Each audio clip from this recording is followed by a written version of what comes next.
ప్రస్తుతం మనం ఉన్నాం యాదగిరిగుట్ట సైదాపురంలో ఉన్నటువంటి శ్రీ మహాకాల భైరవ శక్తిపీఠం దగ్గర. ఆలయంతో పాటు శక్తిపీఠం కూడా ఉంది ఇక్కడ, అదే స్పెషల్. దాంతో పాటు ఏంటంటే ఆలయానికి అటాచ్ అయి ఉన్న గోశాల కూడా ఉంది. అసలు కాలభైరవ ఆలయాలే చాలా తక్కువగా ఉంటాయి. శక్తిపీఠాలు అయితే అసలు నాకు తెలిసి అసలు చూడమేమో శక్తిపీఠాలని, బట్ ఇక్కడ శక్తిపీఠం ఉంది. చాలా మహా పుణ్యక్షేత్రంగా అందరూ భావిస్తూ ఉంటారు. ఇక్కడ ఎవరు పూజలు చేసుకోవచ్చు, ఎవరు చేయకూడదు, ఎలా రావాలి, అసలు కాలభైరవ స్వామిని ఎలా పూజించాలి, ఇవన్నీ కూడా మనం శక్తిపీఠానికి సంబంధించినటువంటి పీఠాధిపతి ఉన్నారు స్వామి బోధానంద గారు. ఆయన అడిగి అన్ని వివరాలు తెలుసుకుందాం రండి.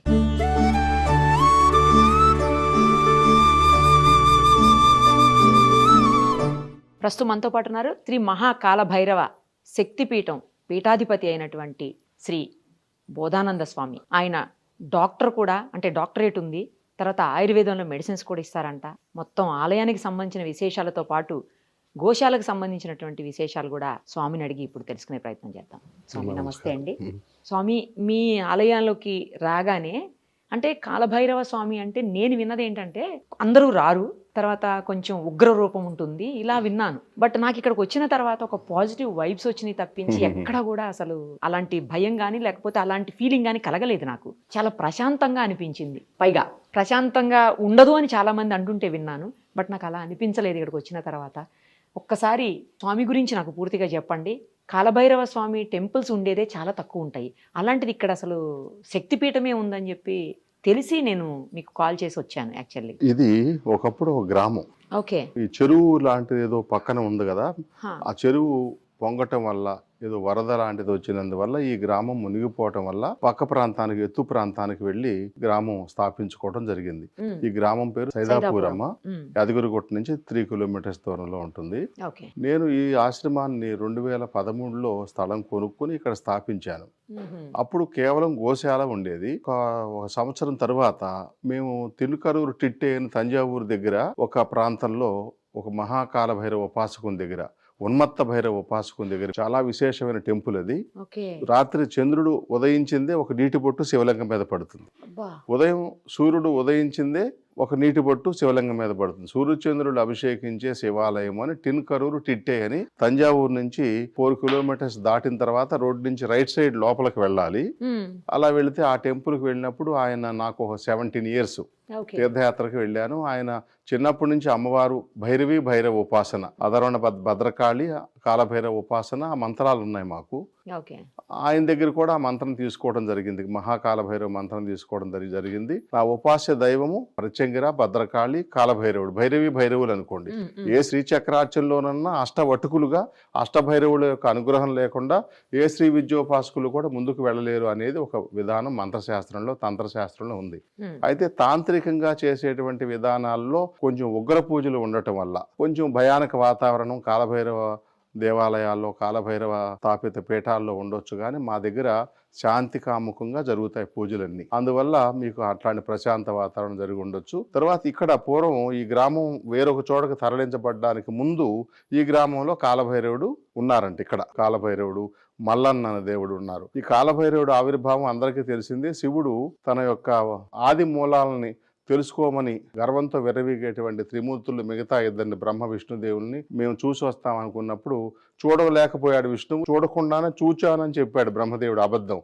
అందుకని ఆయనకు 5 శిరస్సుల్లో ఒక శిరస్సుని తుంచేదాని నిమిత్తం, ఆయన శిక్షించేదాని నిమిత్తం తన అంశతోనే, అంశి లక్షణాలు అంటారు, తన యొక్క జటాజూటం నుంచి తనలాంటి మరొక క్లోనింగ్ అనమాట. మనం ఇప్పుడు ఆధునిక భాషలో చెప్పుకో అంశి లక్షణాలు అంటారు సంస్కృతంలో. ఆయనలాంటి శక్తి, ఆయనలాంటి వాడే, ఆయన అక్కడే ఉంటాడు. ఈయన పని కాలభైరవుడు చేసి ఆయన ఉద్భవించి, ఉగ్ర రూపంతో ఉద్భవించి ఆ యొక్క బ్రహ్మదేవుని యొక్క శిరస్సుని ఖండించినటువంటి సందర్భంలో కాలభైరవ ఉద్భవం ఇక్కడేమో పూర్వం ఉండేది. మేము ఒక 2 సంవత్సరాల తర్వాత మంత్రజపాదులు చేస్తూ ఉన్నప్పుడు, ఏది కాలభైరవుడు మంత్రం జపం చేస్తున్నప్పుడు ఇక్కడ పూర్వం గుడి ఉండేదని స్థానికుల్లో పెద్దవాళ్ళు చెప్పారు. ఈ పక్కన కూడా గుహ ఉంది కొండలో. ఇక్కడ ఒక హనుమంతుడి విగ్రహం అవన్నీ కూడా ఉండే ఈ ప్లేస్ లో నేను తీసుకున్నప్పుడు. పగల కాలంలో కూడా ఆ భైరవ ఢమరుకంతో ఒక ఉగ్ర రూపంగా ఆ కపాలమాల ధరించి నాట్యం చేస్తున్నట్టుగా ఏదో అట్ట మెలకు వచ్చినట్టు అనిపించేది. మధ్యాహ్నం అప్పుడు 2ంటికి అట్ట కాస్త విశ్రాంతి తీసుకునే సందర్భంలో మనం ఎందుకు ఇక్కడ కాలభైరవుడు చుట్టుపక్కల లేరు కదా, మన ఉపాస్య దైవం కాలభైరవుడు. ఇక్కడ మనం కాలభైరవ దేవస్థానం ఉండేది అంటున్నాం, మనం ఎందుకు స్థాపించకూడదు, మనం ఇప్పటికే వయసు దాటిపోతూ ఉంది, ఇంకా ముందు ముందు ఇంకా చేయలేం కదా అనే ఉద్దేశంతో ఒక 12 సంవత్సరాల క్రితం కాలభైరవుని ప్రతిష్ఠించడం జరిగింది. ఓకే. మెల్లమెల్లగా మీరు చూచే ఈ గుడి నిర్మాణం జరిగింది అనమాటమ్మా. అమావాస్య, పౌర్ణమి, అష్టమి తిథుల్లో ఆయనకి ఇష్టమైనటువంటి తిథులు ఏమిటంటే, నెలలో ఆయన నక్షత్రం లక్ష్మీ నరసింహస్వామి నక్షత్రము స్వాతి నక్షత్రమే, కాలభైరవుడి నక్షత్రము కూడా మనకెలా జన్మ నక్షత్రాలు ఉంటాయో ఆ పరమేశ్వరుడు ఆయన సృష్టించినటువంటి సమయం స్వాతి నక్షత్రంలో, అందుకని ఆయన జన్మ నక్షత్రం స్వాతి నక్షత్రం. స్వాతి నక్షత్రం అప్పుడు పౌర్ణమి, అమావాస్య, అష్టమి తిథుల్లో, ముఖ్యంగా పౌర్ణమి తర్వాత అమావాస్యకి మధ్య వచ్చే అష్టమి, దాన్ని కాలాష్టమి అంటారు. ఓకే. మార్గశిర మాసంలో కాలాష్టమి ఆయన జన్మదినం. స్వాతి నక్షత్రంలో ఆయన ఉద్భవం అయింది, పరమేశ్వరుడు ఆయన సృష్టించారు. అంచేత స్వాతి నక్షత్రం, అష్టమి, పౌర్ణమి, అమావాస్య దినాల్లో ఇక్కడ విశేషంగా పూజలు. అయితే ఈ ప్రాంతంలో ఇంకా కాలభైరవుడు ఉన్నారు, స్థాపించబడింది అనేటువంటిది చాలా తక్కువ మందికే తెలుసు. ఇప్పుడు నాకు ఒక చిన్న డౌట్ అండి, అమ్మా. భైరవ స్వామి దగ్గర ఎందుకు ఆ ఖడ్గము, తర్వాత చేతిలో అంటే ఒక్కొక్క దేవతకి ఒక ఆయనకు ఉండేటువంటి చతుర్భుజాలతో ఉన్నారు కదా, ఏ దేవుడని తెలియకుండా స్థపతులకి లేదా ఆగమ శాస్త్ర పండితులు ఒక విగ్రహాన్ని చూపెట్టామనుకోండి, ఆ విగ్రహం చూడగానే వారి చేతిలో ఉండే ఆయుధాలని, వాటి పానపాత్ర, ఈ పాస్యము, పానపాత్ర అంటే మన విశేష అర్ఘ్య ద్రవ్యం అంటారు, ఆ ద్రవ్యాన్ని వైన్ అంటారు ఇప్పుడు ఆధునికులు, దాన్ని ఆయన ఇష్టంగా స్వీకరిస్తారు. ఆయన శ్మశానవాసి, కపాలమాల ధరిస్తారు, నగ్నంగా ఉంటారు. అది హారతి. మన అమ్మవారి యొక్క చేతిలో కూడా ఒక పానపాత్ర ఉంటుంది, అగ్నితో జ్వలింపబడుతూ ఉంటుంది. మహిషాసుర మర్దిని, దుర్గాదేవి విగ్రహాలకి జ్వలించేటువంటి ఒక కపాలం లాంటిది ఉంటుంది అనమాట. అంటే అది విశేషార్ఘ్య ద్రవ్యం. ఆ వైన్ అది కాల్చబడినప్పుడు వచ్చే జ్వాల వాళ్ళ చేతిలో ఉంటుంది అనమాట. మన కర్మ సంస్కారాలన్నీ కూడాను వాళ్ళు ఆ జ్వాలలో దహింపజేస్తూ ఉంటారు, వాళ్ళు ఆశ్రయించిన వాళ్ళ యొక్క కర్మదోషాలని. ఆ కత్తి అదంతా ఎందుకంటే త్రిశూలం ఆయన ఆయుధం, అది బలి ఖడ్గం అంటారు. బూడిద గుమ్మడికాయ అంటే ఆయనకి ఇష్టం. బూడిద గుమ్మడికాయల్లో దీపారాధన చేయటం, ఎండు కొబ్బరి చెప్పుల్లో దీపారాధన చేయటం, తర్వాత ఒక బూడిద గుమ్మడికాయని కత్తితో మోకాళ్ళ మీద ఉండి ఒక దెబ్బకి అది కట్టేయేటట్టుగా దాన్ని అటు ఇటు పెట్టి దాంట్లో దీపారాధన చేస్తారు. లేదా దాని మీద పసుపు కుంకుమ, అది బండారు అంటారు కదా, అలా పెట్టి ఆయనకి ఇష్టం అనమాట. అంటే పూజా విధానం కూడా డిఫరెంట్ గా ఉంటుంది. డిఫరెంట్ గా ఉంటుంది, కొంచెం తాంత్రికంగా ఉంటుంది కాలభైరవ ఉపాసన అంటే. ఎందుకని ఉగ్రంతో ఉద్భవించి ఆ ఉగ్రంతో ఆ బ్రహ్మదేవుని యొక్క శిరస్సుని ఖండించినప్పుడు, ఉగ్రం ఉంటే కదా మనం వచ్చి ఒకరిని శిక్షించగలుగుతాము. ఆ ఉగ్రదేవత అనమాట, క్షుద్రదేవత కాదు, ఉగ్రదేవత. ఓకే, మీరు ఇందాక చెప్పారు కదా స్వామి, అంటే హారతి కూడా డిఫరెంట్ గా చేస్తారు. హారతి ఎలా ఇస్తారంటే కర్పూర హారతి ఇస్తారు, ఆవు నెయ్యి, అనేక రకాల ద్రవ్యాలతో, తైలాలతో చేసేటువంటి హారతి ఇవ్వకూడదని కాదు, ఇస్తారు. ఆయనకు ప్రీతిపాత్రమైంది ఆయన యొక్క కల్పం, అంటే ఒక పూజా విధానం, వినాయక వ్రత కల్పము, సత్యనారాయణ వ్రత కల్పము, అట్లా ఎలా ఉన్నాయో కాలభైరవ వ్రత కల్పంలో, కాలభైరవ పూజా విధానంలో ఆయనకు హారతి ఇచ్చేటప్పుడు ఎలా ఇవ్వాలి, ఆయనకు ఆ పానపాత్రలో నుంచి కొంచెం ఆ పానీయాన్ని దాంట్లో ఉంచి దాన్ని జ్వలింపజేసి దాన్ని హారతగా ఇస్తే ఆయనకు సంతోషం అని. పానపాత్ర అంటే ఇప్పుడు వైన్ తో చేస్తారు. అంటే ఇప్పుడు మత్తు పదార్థంగా రకరకాలుగా ఎడిక్ట్ చేసే దానికోసం తయారయ్యేటువంటి ఈ విస్కీ, బ్రాందీ ఇలాంటివి కాకుండా ఒక పళ్ళ రసాలతో తయారు చేయబడేటువంటి ఒక వైన్ అనమాట, ద్రాక్ష సారాయి అంటారు, అలాంటి వాటితో మనం ఆయనకి చేతిలో కొంచెం పానపాత్రని పోసి దాన్ని ఒక మట్టి ప్రమిదలో వేసి మళ్ళీ దాన్ని జ్వలింపజేసి, అది కూడా అగ్గిపుల్లతో కాకుండా ఒక వెలిగించే ఒత్తి లాంటిది ఏదైనా తయారు చేసి సిద్ధంగా ఉంచుకుని దాంతో వెలిగించి దాంతో ఆయనకి హారతిస్తారు. వాయిద్యాలతో, డమరుకాది వాయిద్యాలతో ఇచ్చినప్పుడు ఆయనకి ఆనందం. ఓహో, అందుకే ఇందాక అంత పెద్ద సౌండ్ తోటి మీరు హారతి ఇచ్చారు. రైట్, అర్థమైంది. ఇప్పుడు ఏ ప్రాబ్లమ్స్ ఎక్కువగా ఉన్న వాళ్ళు స్వామివారి దర్శనం చేసుకుంటే సాల్వ్ అయిపోతాయి? మా అద్భుతమైన ప్రశ్నమ్మా. అసలు కాలభైరవుడు అంటేనే ఆయన ఉగ్ర రూపంలో కపాలమాల ధరించి, శ్మశాన భస్మాన్ని ధరించి, చితాభస్మాన్ని ధరించి ఉంటారు. కాబట్టి తంత్రమంత్ర యంత్ర ప్రయోగాల బాధలతో బాధపడేవాళ్ళు కానీ, ఏదైనా క్షుద్ర ప్రయోగాలతో బాధపడేవాళ్ళు, భూతప్రేత పిశాచాలు ఆవేశించి, మనం హిందువులం కాబట్టి ఆ ధర్మాన్ని మనం నమ్ముతాం, నమ్మని వాళ్ళ గురించి మనం చెప్పుకోము. ఆ పీడితులైన వాళ్ళు కాలభైరవుడి దగ్గర నిద్రిస్తే చాలమ్మ. మా క్షేత్రంలో 3 పగళ్ళు 3 రాత్రులు ఎవరైనా ఉండి ఇక్కడ నిద్రిస్తే వారికి ఉండేటువంటి మానసిక హిస్టీరియా లాంటి వ్యాధులు, సైకిక్ ప్రాబ్లమ్స్ ఉంటాయి కదా, ఆ మానసిక వ్యాధులన్నింటినీ కూడా తీసేసే శక్తి కలిగి ఒక్కొక్క పోర్ట్ఫోలియో ఒక్కొక్క దైవానికి ఇవ్వబడింది మన మంత్రశాస్త్రంలో. ఈయన పోర్ట్ఫోలియో ఏంటి? గ్రహ పీడితులు, ఇది దుష్టగ్రహ పీడితులు, మానసిక వ్యాధిగ్రస్తులు, వీళ్ళందరికి కూడా ఇక్కడ మనకి వాళ్ళకి చాలా శాంతి దొరుకుతుంది. ఆ కాలభైరవ లాకెట్ అని మేము ఇస్తాం. ఒక నల్ల దారానికి 7 ముళ్ళు వేసి కాలభైరవ హనుమంతుడు సింధూరమే స్వామికి ఇష్టం. ఆ సింధూరాన్ని ఆయనకు పోస్తాము. ఆ ముడులకు వేసి మెడలో వేసినట్టయితే, ఇక్కడ నిద్రించినట్టయితే 3 రోజులు ఉంటే, గోవుశాల కూడా ఉంది కదా, గోవు యొక్క తోకతో తుడుస్తాము. గోవు యొక్క పంచితాలు గోమయంతో ఒంటికి రుద్దిస్తాము. గోవు యొక్క వ్యర్థాలన్నిటితో కూడా వైద్యం చేస్తాము. శరీరానికి అలిది వాళ్ళ యొక్క మానసిక జబ్బులు పోయేదానికి ప్రధానంగా మనం చేసేది కొంత కృషి. కాలభైరవ దేవస్థానంలో నిద్రిస్తేనే, కాలభైరవ లాకెట్ ధరించి కాలభైరవ యొక్క రక్ష ధరిస్తేనే దుష్టగ్రహ పీడితులు శాంతిస్తారు, ఆరోగ్యవంతులు అవుతారు. ముఖ్యంగా మానసిక ఆరోగ్యం లేని వాళ్ళకు కూడా ఆరోగ్యం కలుగుతుంది. దైవాన్ని నమ్మే వాళ్ళకి ఇవన్నీ కూడా అవునమ్మా, నమ్మనాల గురించి మనం నమ్మని వాళ్ళు. మాట్లాడాలండి. తర్వాత శనిగ్రహానికి గురువు అంటారు. గృహ ఛిద్రాలతో సూర్యదేవుని యొక్క ఛాయాదేవి వాళ్ళ యొక్క కుటుంబంతో యమున, యమధర్మరాజు వాళ్ళ గృహ ఛిద్రాలతో బాధపడే సందర్భంలో శనిదేవుడే డిప్రెషన్లో ఉన్నారంట. ఆ శనిదేవుడికి ఈయన తీసి ఆయనకి మంత్రోపదేశం చేసి ఆయనకి మనశ్శాంతి కలిగించాడు సూర్యపుత్రుడైన శనిదేవుడికి. అందుకని గురువుని ధిక్కరించరు కదా ఎవరైనా. సాధారణంగా సద్గురువుని సశిష్యుడు ఎవరో ధిక్కరించరు, గురువాజ్ఞని పాటిస్తారు.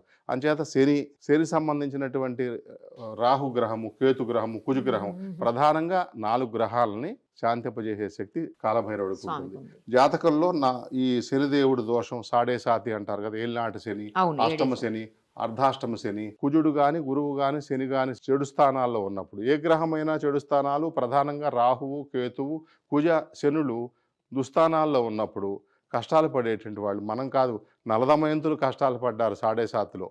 మహాభారతం, రామాయణంలో కూడా శనిదేవుడి యొక్క దృష్టాంతాలు చాలా పీడితులుగా బాధపడుతుంది మనం తెలుసు. ఏలినాటి శనితో.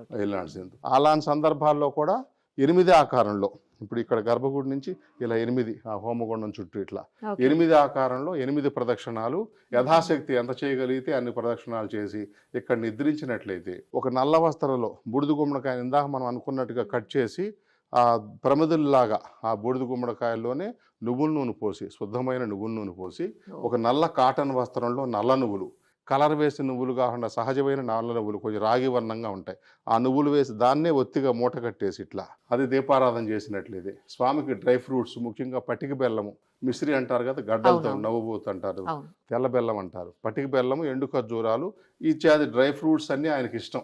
ఆ పదార్థాలతో నివేదన చేయాలి. ఆ దీపారాధన ఆ విధంగా చేస్తే శని దోషం పోతుంది. ఉప్పు మీద మినుములు వేసి దీపారాధన చేస్తే కూడా రాహుగ్రహ దోషం పోతుంది. ఇక్కడ చేయాలి టెంపుల్లో. ఏదైనా కాలభైరవ క్షేత్రంలో ఈ విధంగా నిద్రించి ఈ విధంగా దీపారాధన చేసినట్లయితే అద్భుతమైనటువంటి ఫలితాలు వస్తాయి. రైట్ స్వామి. ఇంకొకటి చూశాను నేను, ఏంటంటే వారాహి అమ్మవారు, తర్వాత దక్షిణామూర్తి స్వామి వీళ్ళందరూ కూడా ఉన్నారు, తర్వాత పైన అమ్మవారి విగ్రహం పెట్టారు. ఎందుకు అలాగా? సాధారణంగా కాలభైరవుడు భార్య భైరవి, కాళీమాత అంటారు, భద్రకాళి, అధర్వణ భద్రకాళి అని అనేక రకాల కాళికల్లో మేము పూజించేటువంటి దేవత అధర్వణ మంత్రాలతో పూజింపబడేటువంటి, అధర్వణ వేదంలో చెప్పబడినటువంటి భద్రకాళిని అధర్వణ భద్రకాళి అంటారు. ఈ స్వామివారి యొక్క పత్ని అన్నమాట. ఆవిడ పక్కన ఉండాలి సాధారణంగా, పైన కూడా ఉండొచ్చు. ఎందుకంటే ఈ స్లాబ్ ఒక భూమి. పరమేశ్వరుడు గంగమ్మ వారిని నెత్తి మీద పెట్టుకున్నారు కదా, మాకు వినూత్నంగా ఆలోచించాం. మన ఆగమ శాస్త్ర పండితులు కూడా సబబేనన్నారు. పక్కన ప్లేస్ లేకపోవటం వల్ల పైన కాలభైరవుడి యొక్క ధర్మపత్ని అయినటువంటి అధరణ భద్రకాళి అమ్మవారిని పైన స్థాపించాం అన్నమాట. భైరవి భైరవోపాసన అని సోమనాథ దేవాలయంలో మహాద్భుతంగా చేసేవాళ్ళు. గజనీ మహమ్మద్, గోరి వీళ్ళందరూ దోచుకుపోక ముందు గొప్ప ఒక తాంత్రిక పూజా విధానం అక్కడ జరిగేదన్నమాట. భైరవి భైరవోపాసన అంటారు. మీరు ఆయుర్వేదంకి సంబంధించినటువంటి ట్రీట్మెంట్ కూడా ఇస్తారని, తర్వాత జ్యోతిష్యం కూడా చెప్తారని విన్నాను స్వామి, నిజమేనా? నేను చిన్నప్పటి నుంచి విజయవాడ పరిసరాలలో మేము పూర్వాశ్రయంలో చల్లా సిద్ధాంత గారని 4 స్తంభాల సెంటర్ దగ్గర నేర్చుకున్నాం. ఎంతో మంది గురువులు, ఒకళ్ళు కాదు. తెలుగు యూనివర్సిటీలో కూడా చదువుకున్నాను 2 years. తర్వాత జ్యోతిష్యంలో చాలా వరకు కృషి చేశాం. ఇంకొక వ్యాపకం లేదు నాకు, చిన్నప్పటి నుంచి ఏదో చదువు, ఆధ్యాత్మిక జీవన విధానమే కాబట్టి అనేక మంది గురువుల్ని సేవించి వారి అనుభవాలను పొంది జ్యోతిష్యం కూడా చూస్తాం. ఎందుకంటే వీరికి ఆ జాతక చక్రం చూసినప్పుడే వాళ్ళ యొక్క ప్రవర్తన, వాళ్ళ మానసిక స్థితి, వాళ్ళ ఆర్థిక ఏం చేస్తే వాళ్ళు సరి అవుతారు అనబడేది ఆ చార్ట్లో మనకు తెలుస్తుంది అనమాట. ఆరోగ్యం మెడికల్ ఆస్ట్రాలజీ కూడా చదువుకున్నాను ప్రత్యేకంగా. మెడికల్ ఆస్ట్రాలజీ అంటే ఒక వ్యాధి ఒక వ్యక్తికి ఉన్నప్పుడు ఆ వ్యక్తికి జాతకం చూచినప్పుడు, ఆ షష్టాష్టమి వేయాలు చూచినప్పుడు ఏ మూలిక ప్రయోగిస్తే, మందులు చాలా ఉంటాయి. ఇప్పుడు ఫైల్స్ ఉంది, దానికి 10 రకాల మందులు ఉన్నాయి. ఏది ఇతనికి వేస్తే మంచిది అనబడేది ప్రత్యేకంగా గుర్తించాలి. ఆ డౌజింగ్ చేసి ఎట్లా అయితే ఆధునికులు కనిపెడతా ఉన్నారు, ఈ మెడిసిన్ పనికి వస్తుందా పనికి రాదా, ఈ స్టోన్ పనికి వస్తుందా పనికి రాదా అని అలా అనమాట. అట్లా మనం జ్యోతిష్యం చెబుతాం. జ్యోతి మెడికల్ ఆస్ట్రాలజీ కాబట్టి గోవుల యొక్క వ్యర్థాలతో చేసేటువంటి గో పంచగవ్య వైద్యం చేస్తాము. వనమూలికలతో చేసేటువంటి, నేను చిన్నప్పుడు ఈ విద్య నేర్చుకోవడం కోసం శ్రీశైలం అడవుల్లో కొంతకాలం ఉండి, కొంతమంది గొప్ప గొప్ప సిద్ధుల దగ్గర ఉండి, వారు బంగారం వెండి తయారు చేసేటువంటి ప్రక్రియలు విఫలమైనప్పుడు ఆ వేసిన పదార్థాల యొక్క గుణాన్ని బట్టి ఆ భస్మం ఎందుకు పనిచేస్తుంది అనేది వాళ్ళు దాన్ని ప్రయోగించి చూచేవారు అనమాట. ఆ మందులన్నీ నా మనసులో ఉండి వాటిని తయారు చేసి మోకాళ్ళ నొప్పులకి, ఇప్పుడు గుళేబా కావలి అని జ్యూస్ ఉంటుంది, ఒక చెట్టు, మన చెరుకు చెట్టు లాగా ఉండి తెల్ల పువ్వులు ఉంటాయి. అమరకంటక ప్రాంతంలో అది పండుతుంది, అన్ని చోట్ల పండదు. దాన్ని మనం ప్రయోగించామనుకోండి, కంటిలో ఇది ఎన్టీ రామారావు గారి సినిమా గుళేబా కావలి కథ అని సినిమా ఉంది చూచారా, దాంట్లో విఠలాచార్య గారు చూపెట్టినట్టుగా స్వర్ణ పుష్పం కాదు కానీ ఒక తెల్ల పుష్పం, దాని రసాయనాన్ని మనం అర్కంలాగా తయారు చేసి, ఇది గోమూత్ర అర్కం ఎట్లా తయారు చేస్తామో అది కంటిలో వేస్తే కంటికి ఏ రకమైన సమస్యలు ఉన్నా పోతాయి, ఏ సమస్య రాదు వేసుకుంటే, రాకముందు వేసుకుంటే. ఇప్పుడు ఆధునికులందరూ సైంటిస్టులు అందరూ కూడా గోవు యొక్క గొప్పతనాన్ని గుర్తించారు. A2 పాలు అని, ఇది నెంబర్ 1 అనమాట. 2 అంటే 2వ తరగతి అని కాదు. ఆ పాలు తీసుకోవడం, ఆ పాల నుంచి వచ్చేటువంటి వెన్న తీసుకుంటే మంచిది, అట్లాంటి ముక్కుల్లో వేసుకుంటే ఈ కాలర్ బోన్ పైన ఉండేటువంటి వ్యాధులన్నీ కూడా పంచ జ్ఞానేంద్రియాలు ఇక్కడే ఉంటాయి. కన్ను, ముక్కు, చెవి, స్కిన్, నాలుక, ఈ బ్రెయిన్ అన్నిట్లో, స్పాండిలైటిస్ కానివ్వండి, సైనసైటిస్, మైగ్రేన్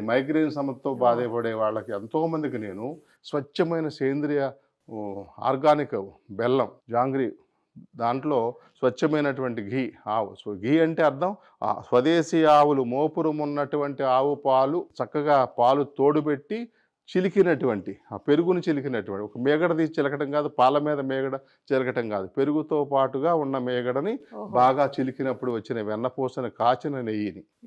ఎంతో మంది బుద్ధిమాన్యం పిల్లలకి మేము ఆ విధంగా తయారు చేసినటువంటి వెన్నని మేము ప్రయోగించి, అందుకే కృష్ణుడు చూచారా వెన్న తినేవాడు, అందరికి వెన్న పెట్టేవారు.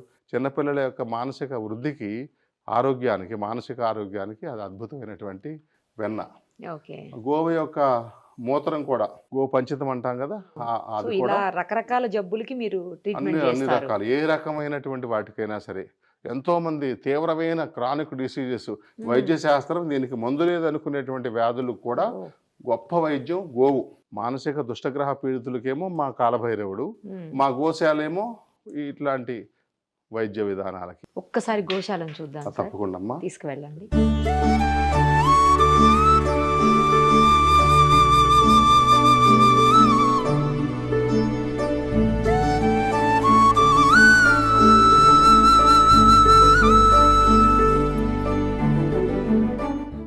స్వామి, గోశాలలో గోవులను చూస్తుంటే చాలా బాగా అనిపిస్తోంది. ఎన్ని గోవులు ఉన్నాయి మొత్తం? 50 గోవులు ఉన్నాయమ్మా. ఉన్న గోవుల్లో చాలా వరకు ప్రెగ్నెంట్తో ఉన్నాయి. ఒక ఉగాది, శ్రీరామనవమి నాటికల్లా 20 గోవులు పైన 25 గోవులు వరకు ఈంతాయి అన్నమాట. ఈ గోవులకు సంబంధించినటువంటి మూత్రం వాటి ద్వారానే మీరు ట్రీట్మెంట్ వైద్యం చేస్తాం. గోపంచక వైద్యంతోనే మేము మూలికా వైద్యం. ఇన్ని గోవులు ఉన్నాయి కదా స్వామి, చూస్తుంటే ఇటు మెయింటెనెన్స్ కూడా అంత ఈజీ అయితే అనిపించట్లేదు. మీరు పెట్టిన దానా చూసినా ఇప్పుడు అది అంటే మామూలుగా ఏదో పెట్టింది కాదు, మంచి న్యూట్రిషన్ ఫుడ్ పెట్టినట్టు. గోధుమ పట్టు, ఆవులకి సూర్యకేతు నాడి ఉంటుందన్నమాట. గోవు యొక్క మోపురం మీద సూర్యుడు యొక్క శక్తిని అది తీసుకుని దానిలో నుంచి దేహం అంతా, పాలల్లో కూడా అది ఒక గోల్డ్ లాంటిది ఉంటుందన్నమాట. దాంట్లో ఒక అద్భుతమైనటువంటి ఔషధ గుణం, సూర్యశక్తి ఉంటుంది గోవులో. ఆ గోవుకి మిగతా ధాన్యం పెట్టే కంటే గోధుమల యొక్క మన తవుడు ఎట్లా ఉంటుంది, వడ్ల నుంచి వచ్చేటువంటి టౌన్, అది పైన పొట్టు తీసేస్తే B12 అంతా దాంట్లో ఉంటుంది. మనం ముతక బియ్యం తినాలంటాం కదా, ఈ గోధుమలో నుంచి వచ్చే పొట్టులో కూడా అంత సారం ఉంటుంది. మామూలుగా గోధుమ పిండిలో ఉండే బలం కంటే గోధుమ పొట్టులో బలం ఎక్కువ ఉంటుంది, B12 విసర్జించినట్టు. దాన్ని మేము ప్రత్యేకంగా గోవులు పెడతాం అన్నమాట. ప్రతినిత్యం ఒక బస్తా పడుతుంది ఒక పూటకి, అంటే 2 అంటే 60 బస్తాల దానా పడుతుంది. ఒరిగడ్డి కట్టలు అయితే సుమారు ఒక 2000-2200 ఒరిగడ్డి కట్టలు పడతాయి అన్నమాట సంవత్సరానికి. నవంబర్లో సేకరించుకుంటాం. ఏప్రిల్ నవంబర్లో తీసుకుంటారు. కానీ మెయింటెనెన్స్ అదంతా మీకు కష్టం అనిపించట్లేదా? అంటే చాలా వరకు it's maintained by my parental property and my hard work అమ్మా. కొంతమంది ఒక 30-40 మంది డోనర్స్ ఉన్నారు. ఇంకా ఇక్కడ గోశాల ఉంది, ఇక్కడ కాలభైరవ క్షేత్రం ఉన్నది, మహాకాలభైరవ క్షేత్రం ఉన్నదని ఈ పరిసర ప్రజలకే బాగా తెలియదు. మేము ప్రచారం చేసే ఉద్దేశంతో కాకుండా ఆ గోసేవ చేసే ఉద్దేశంతో అట్లా నేను ప్రధానంగా సేవ చేయటం వల్ల ఆ గోవులను నన్ను చూస్తే నా దగ్గర అంటూ ఉంటాయి అన్నమాట. మేము ఈ మధ్య కాలంలో ధనాభావంతో నాకు ఆరోగ్యం తగ్గిపోయి దేహం అదే శరీరానికి ఎక్కువ వయసు రావటం, వృద్ధాప్య చిహ్నాలు పడచూపి నా హెయిర్ వాళ్ళకి బాధ్యత అప్పచెబుతున్నాం కదా, వాళ్ళు నడపలేరేమో నేను నడిపినట్టుగా, ఇప్పటికే మనమే లోటు బడ్జెట్తో నడుపుతున్నామని ఎక్కువ డోనర్స్ కోసం ఎవరైనా స్పాన్సర్ చేసి ఒక్కో గోవుని ఒక్కొక్కరు స్పాన్సర్ చేసేవాళ్ళు కానీ, ఏదైనా ప్రతి నెల వారి ఆదాయంలో కొంత వాళ్ళ పుణ్యం కోసం మేము నిజాయితీగా మేము చేసే గోశాల కాబట్టి నేను కూడా నిజాయితీగా ప్రవర్తించి గోవును సేవ చేస్తున్నా కనుక ఆ సహాయం అర్థించడానికి ఈ మధ్య మొదలుపెట్టాము. ఇంకా డోనర్స్ బాగా చేరుకోలేదు. డోనర్స్ కోసం ఆలోచిస్తున్నాం. ఓకే, నేను మీ నంబరు లేకపోతే ఏదన్నా డీటెయిల్స్ ఉంటే ఇస్తే మేము డిస్ప్లే చేస్తాం. ఎందుకంటే గోమాతలు ఇన్ని గోమాతలు ఉన్నాయి, ఇవి మళ్ళీ ఆరోగ్యాన్ని ఇచ్చేటువంటి గోమాతలు కాబట్టి కొంతమంది కన్నా హెల్ప్ అవుతుంది. మీరు ఇందాక చెప్పినట్టు గోపంచకం వాటితోటి కొంతన్నా హెల్ప్ అవుతుంది కాబట్టి రావాలనుకున్నా కూడా ఎవరన్నా చాలా ఈజీయే స్వామి, మీది అడ్రస్ చాలా ఈజీగానే ఐడెంటిఫై అయిపోతుంది. మీరు ఎలాగ అందుబాటులోనే ఉంటారు కాబట్టి ఎవరన్నా రావాలనుకుంటే వచ్చి స్వామివారిని దర్శనం చేసుకొని సేమ్ టైం గోమాతలను కూడా ఒకసారి దర్శనం చేసుకొని వెళ్ళొచ్చు. ఏదన్నా హెల్త్ ఇష్యూస్ కావాలంటే మీతోటి కూడా ట్రీట్మెంట్ తీసుకోవచ్చు. ఏ రకమైనటువంటి తీవ్రమైన వ్యాధులకి, షుగరు, బీపీ, మోకాళ్ళ నొప్పులు, ఆనీలని వస్తాయమ్మా. అవును సార్, కాలాల్లో రైతులు చాలా బాధపడతా ఉంటారు, ఫైల్స్ తో చాలా బాధపడతా ఉంటారు. ఫైల్స్ అనుకుని వాటికి సరైన వైద్యం చేసుకోక అదే క్యాన్సర్ గా మారిపోయిన వాళ్ళు ఎంతో బాధపడే వాళ్ళు ఉన్నారు. దాంట్లో అలైటిస్, కొలైటిస్ అని ఉంటాయన్నమాట. వాటి వల్ల కూడా అవన్నీ మేము నాడిని చూసి గుర్తించి కేవలం మూలికా వైద్యం, గోపంచక వైద్యంతోనే మేము వాటన్నిటికీ చాలా తీవ్రమైనటువంటి వ్యాధులను కూడా మనం గోవు ద్వారా నయం చేస్తాం. చాలామందికి అనుభవం అది. ఎందుకంటే మీరు సంతానం లేని వాళ్ళు ఎంతోమంది వస్తారు. ఒక 4 months మేము సంతానానికి వైద్యం చేస్తాము. తప్పకుండా ఎంతోమంది మన ఆశ్రమంలో ఆనందాన్ని పొందారు. కాకపోతే మాకు లక్ష్మీ నరసింహస్వామి టెంపుల్ అభివృద్ధి అయినా కూడా ఇది రోడ్డు మార్గం సరిగా లేనందువల్ల కొంచెమే బాగలేదు, మిగతాదంతా బాగానే ఉంది. కొంచెం దూరం బాగలేదు, ఒక 1/2 kilometer అట్లా బాగలేదు, 1 kilometer. అదే కాకుండా బస్ సౌకర్యం కానీ ఆటో సౌకర్యం కానీ అదేమి లేదు. సొంత వాహనాలు ఉన్నవాళ్ళు కానీ పాదచారులు కానీ మన ఆశ్రమానికి రావాలి. ఆ కారణం చేత కొంత ప్రజలు త్వరగా రాలేకపోతున్నారు. మీ ముఖంగా మేము ప్రార్థించేది ఏంటంటే, చందాలు ఇమ్మని మేము ప్రార్థించట్లేదు కానీ మా గోశాలను గుర్తించండి, మా గో వైద్యాన్ని మీరు పొంది ఆనందించండి, మా కాలభైరవుని దర్శించండి, మా కాలభైరవుని దర్శించి ఫలితాన్ని పొందండి. కాలభైరవుడు నవగ్రహాల దోషాలను తీసేయగలుగుతారు, దుష్టగ్రహాలను తీసేయగలుగుతారు, మానసిక వ్యాధులను ఆయన చేయలేనిది లేదు. కాలభైరవుడు కలియుగంలో చప్పును పిలిస్తే పలికేటువంటి దైవం అన్నమాట. వెంకటేశ్వర స్వామి తరువాత ఈ ప్రపంచంలో వెంకటేశ్వర స్వామితో సమానంగా కలియుగంలో చేయాలంటే మా దగ్గర మానసాదేవి కూడా ఉన్నారు. వెంకటేశ్వరుడు, మానసాదేవి, కాలభైరవుడు, హనుమంతుడు, ఈ నలుగురికే మంచి పవర్స్ అమ్మ. కలియుగంలో మీద అధికారం వారికే. అందుకని కాలభైరవ క్షేత్రం, మా స్వామి బోధానంద గోసేవాశ్రమం, మహాకాలభైరవ శక్తిపీఠాన్ని మీరు కొంచెం 10 మందికి తెలిసేటట్టుగా చేయాలని మేము ప్రార్థిస్తున్నాం. తప్పకుండా స్వామి, థ్యాంక్ యూ సో మచ్. నేను ఇక్కడికి రెగ్యులర్గా వస్తుంటాను. నేను యాదగిరిగుట్ట సందర్శనార్థం వచ్చినప్పుడల్లా నేను ఇక్కడికి వెళ్ళినప్పుడు ఇక్కడ గోవులు ఉండడం నేను పరీక్షించి ఇక్కడికి రావడం కలిసింది. నేను ఎప్పుడైనా నాకు ఒకటి ఏంటంటే, గోవులకు ఎప్పుడైనా మనకు గోసేవ చేసుకోవాలని నాకు చిన్నప్పటి నుంచి ఉంటుంది. సో ప్రత్యేకంగా లక్ష్మీనరసింహస్వామి దర్శనం చేసుకొని ఇక్కడ దగ్గరలో ఇది ఉండడం చాలా అదృష్టము. సో ఎప్పుడైనా మనం అందరం కలిసి గోసేవ చేసుకోవాలి కాబట్టి దాంట్లో ఈ అదృష్ట భాగ్యం నాకు కలిగింది. నేను ఇక్కడ రెగ్యులర్గా వస్తుంటాను. అలాగే స్వామి గారు కూడా రెగ్యులర్గా కలుస్తుంటాను, బోధానంద స్వామి గారిని. ప్రత్యేకంగా ఇక్కడ కాలభైరవ టెంపుల్ ఉండడం కూడా విశేషము. ఎందుకంటే ఇక్కడ చుట్టుపక్కల ఎక్కడ చూసినా మనకు కాలభైరవ టెంపుల్ ఎక్కడ కనవాలి. ఇక్కడికి వచ్చినాక నాకు చాలా మంచి జరిగింది. సో ఇది మా అదృష్టంగా భావిస్తున్నాను. ఇక్కడికి నేను ఒక గత 10 సంవత్సరాల నుంచి ఇక్కడికి రావడం జరుగుతుంది. సో ఎప్పుడు చూసినా నాకు ఇక్కడ గోవులకు మేత కొరత నేను ప్రత్యక్షంగా చూశాను. చాలా బాధ అనిపించింది.